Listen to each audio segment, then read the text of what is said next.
ఇప్పుడు సంక్రాంతికి రాబోయే 3 సినిమాలకు మనం చూసుకుంటే తెలంగాణలో మాత్రం ఖచ్చితంగా ఒక మైనస్ పాయింట్ బెనిఫిట్ షోలు కానీ టికెట్ల హైక్ విషయంలో ఎదురు దెబ్బ తగిలిందని చెప్పుకోవచ్చు. అయితే ఆంధ్రప్రదేశ్లో మాత్రం పర్మిషన్ ఇచ్చారు, అయినప్పటికీ వాళ్ళ మీద కొన్ని విమర్శలు అయితే ఖచ్చితంగా వస్తున్నాయి. అది కూడా తెలంగాణకు సంబంధించి సిపిఐ అయినటువంటి రామకృష్ణ అయితే ఈ విమర్శలు అయితే చేస్తున్నారు. ఏమని అంటే ఇక్కడ తెలంగాణ రాష్ట్రానికి సంబంధించి మేము అన్ని ఇలా భద్రత అన్నీ చూసుకుంటుంటే మీరు అలా ఎలా ఇచ్చేస్తారు, అలా ఇవ్వడం కరెక్ట్ కాదు అంటూ ఈయనైతే మాట్లాడుతున్నారు. నిజానికి తెలంగాణ రాష్ట్రంలో బెనిఫిట్ షోలకి పర్మిషన్ ఇవ్వలే, అదేవిధంగా మనకి టికెట్ల రేట్లు కూడా పెంచలే.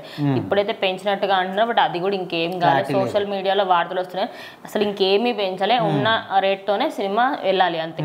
ఏపీలో మాత్రం 175 రూపీస్ మల్టీప్లెక్సెస్ కి, 135 రూపీస్ సింగిల్ స్క్రీన్స్ కి పెంచారు. బెనిఫిట్ షోలు 600 రూపీస్ పెట్టుకోవచ్చు. ఇది అందరికీ తెలిసిన విషయమే. అయితే ఇక్కడ ఏంటంటే రామకృష్ణ అనే ఆయన మాత్రం ఇది కరెక్ట్ కాదు, మీరు అక్కడికి వచ్చి సినిమా రంగానికి ఇంత బాధలు అవన్నీ చెప్తున్నారు కదా, మరి రైతు కూలీలకి వాళ్ళందరికీ ఎన్నో సమస్యలు ఉంటే వాళ్ళ గురించి పట్టించుకోండి. మీరు సినిమా రంగంలో ఉన్నారన్నంత మాత్రాన మీ సినిమా రంగాన్ని మీరు కాపాడుకోవడం కరెక్ట్ కాదు. మీరు ఇప్పుడు ఒక రాష్ట్ర డిప్యూటీ సీఎం, అదొకటి గుర్తు పెట్టుకోండి అనే విధంగా కొంచెం నెగిటివ్గా మాట్లాడడంతో చాలా మంది ఏంటంటే దానిపైన మాట్లాడుతున్నారు. ఆయన సినిమా రంగాన్ని సపోర్ట్ చేయడానికి మెయిన్ రీజన్ ఏంటంటే సినిమా రంగంలో హీరో ఒక్కడికే సంపాదన రాదు, హీరోయిన్కి మాత్రమే రాదు. 24 క్రాఫ్ట్స్ బతుకుతారు, ప్రతి ఒక్క క్రాఫ్ట్లో వందలాది మంది ఉంటారు, వాళ్ళందరికీ కూడా ఉపాధి కలుగుతుంది. దానివల్ల సినిమా కోసం ఆయన ప్రాధాన్యం ఇస్తున్నాడు. అలా అని రాష్ట్రంని పట్టించుకోవట్లేదు, అది కూడా చేస్తున్నారు. రెండింటిని పట్టించుకుంటూ అన్నీ చేస్తున్నప్పటికీ కూడా ఇదేంటి కావాలని తప్పుడు విమర్శలు చేయడం కరెక్ట్ కాదు అంటే ఇప్పుడు జన సైనికులు అదేవిధంగా మెగా ఫ్యాన్స్ అందరూ కూడా మాట్లాడుతున్నారు. ఎప్పుడైతే డిప్యూటీ సీఎం యొక్క పర్మిషన్ ఇచ్చాడో సినిమాలకి హైక్ విషయంలో అప్పటి నుంచి కూడా విమర్శలు వస్తున్నాయి పవన్ కళ్యాణ్ మీద. ఇప్పుడు తెలంగాణ ప్రభుత్వం ఎట్లా అంటే ప్రజల క్షేమాన్ని ఉద్దేశంలో పెట్టుకొని వాళ్ళ బెనిఫిట్ షోలు కానీ ఇదంతా కూడా క్యాన్సిల్ చేశారు.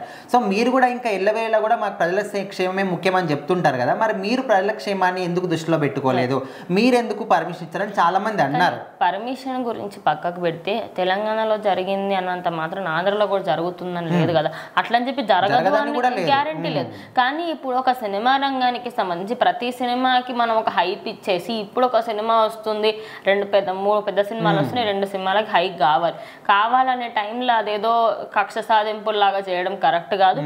అండ్ అయినా కూడా ఆయన ఏం 300-400 పెంచలేదు, జస్ట్ 175 రూపీస్. నార్మల్గా మనకి దేవరా మూవీకి కల్కికి ఎంతైతే ఇచ్చారు అంతే ఇచ్చారు. పుష్పకి ఇచ్చినంత 250 అంత అయితే హైక్ ఇవ్వాల, ఎంత ఇవ్వాలో అంతే ఇస్తున్నారు. ఎందుకంటే ఇప్పుడు మధ్యతరగతి వాళ్ళైనా సినిమా చూడాలి అనుకుంటే వాళ్ళందరికీ కోసం అని చెప్పేసి ఖచ్చితంగా సినిమా వేస్తారు.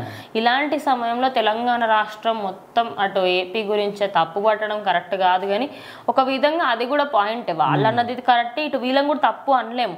కానీ ప్రజల క్షేమం కోసం ఆలోచించి వాళ్ళు బెనిఫిట్ షోస్కి పర్మిషన్ ఇచ్చారు కదా, అక్కడ భద్రత ఇవన్నీ మరి మీరే చూసుకోవాలి, గవర్నమెంట్ సైడ్ నుంచి మీరు భద్రత అన్ని నిర్వహించండి అంటూ ప్రజలైతే కొన్ని రిస్ట్రిక్షన్స్ ఇవన్నీ కొంతమంది ఒక పాయింట్ తీసుకొస్తున్నారు. ఎట్లా అంటే మీ ప్రభుత్వం సరిగ్గా లేదు, మీరు సరిగ్గా చూసుకోరు కాబట్టి అలాంటివి జరుగుతున్నాయి. కానీ మా పవన్ కళ్యాణ్ అట్లా కాదు. నిన్న మనం దానికి బెస్ట్ ఎగ్జాంపుల్గా ప్రీ రిలీజ్ ఈవెంటే చూసుకోవచ్చు. అంతమంది వచ్చినప్పటికీ కూడా పగడ్బందీగా అంటే తప్పిదం కూడా ఎక్కడ జరగలేదు. సో అదే విధంగా ఇలాంటి విషయాల్లో కూడా సినిమా బెనిఫిట్ షోల విషయంలో కూడా ఇలాంటి తప్పు జరగనివ్వడైనా అందుకోసమని ఇంత నమ్మకంగా పర్మిషన్ ఇచ్చాడని కూడా కొంతమంది అంటున్నారు. చూద్దాం మరి అసలు ఏం జరుగుతుందని.